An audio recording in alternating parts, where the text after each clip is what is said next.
Perhatikan gambar berikut. Seorang siswa yang tingginya 160 cm berdiri di depan cermin cembung yang mempunyai jarak fokus 16 cm. Dia mengamati bayangan dirinya dalam cermin cembung. Dia melangkah mundur menjauhi cermin sejauh 16 cm. Dia kembali melihat bayangan dirinya di cermin. Perbandingan tinggi bayangan sebelum dan sesudah siswa tersebut bergeser adalah...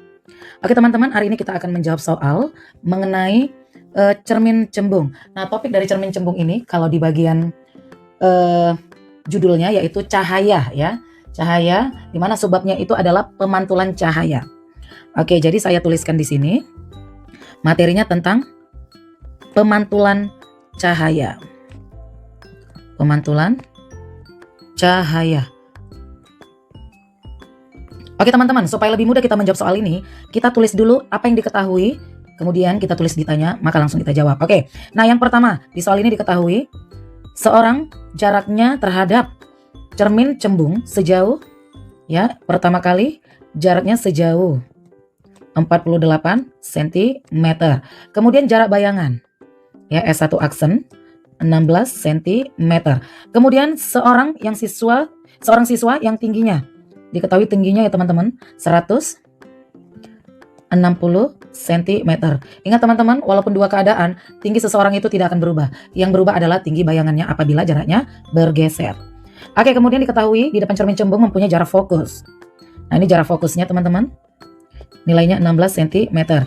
Ingat ya teman-teman, pada cermin cembung, jarak fokusnya bernilai negatif. Kenapa? Karena bayangannya berada di belakang cermin. Makanya bayangannya disebut maya. Ya, sifat bayangannya maya tegak diperkecil. Oke. Nah, kemudian dia mengamati bayangan dirinya dalam cermin cembung. Dia melangkah mundur menjauhi. Oke teman-teman, dia posisinya menjauhi ya. Menjauhi cermin sejauh. Nah, dia posisinya sedang menjauhi.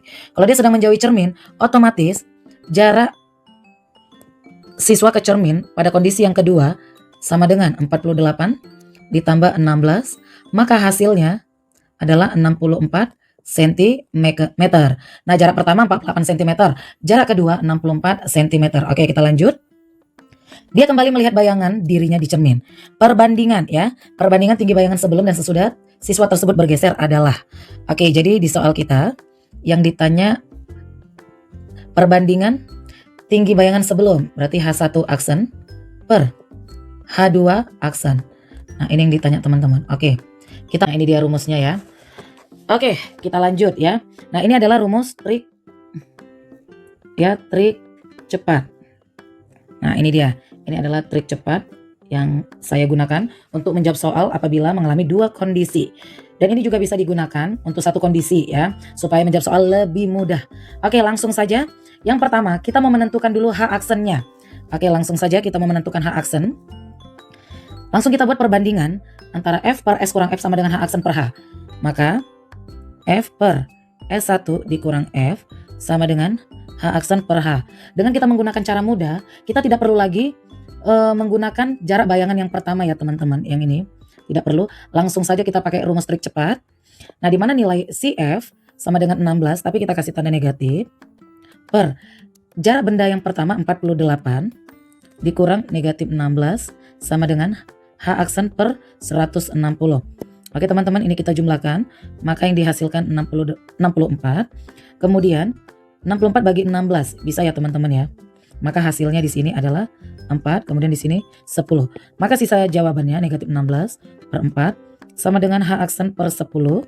Maka yang bisa kita coret, nah di sini 4. Kemudian kita kali silang, maka jarak bayangan. Nah, ini adalah jarak bayangan yang pertama. Oke, saya tuliskan di sini H1 aksen sama dengan negatif 4 dikali 10, maka hasilnya negatif 40 cm. Ini hasil yang pertama. Oke, kita jawab keadaan yang kedua ya teman-teman. Langsung kita jawab untuk keadaan yang kedua, di mana F per S2 dikurang F sama dengan H2 aksen per H. Oke. Nah, di sini saya rapikan dulu. H2 aksen per H. Oke.